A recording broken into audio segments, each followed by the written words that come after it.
o le kele o mu pia le pule funga le ka fiofia ile ya ka ai lo ka ko nga wa o langa yanka langa ma lo si la fonga i lo le mele ma fa ye le kele o fioranga ma ola waya tau o le mea nai patino e tia ele ai se ai na mele si tangata ia maola o ia tau foi o te whaonga ina o te filifili a ele tangata wo iloa wo no mea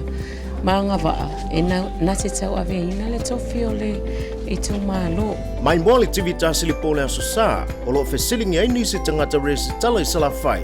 ele tahua lo waya te tau i whainga Palota langolongo ina ele Samoa Commercial Bank Samoa's best choice for banking.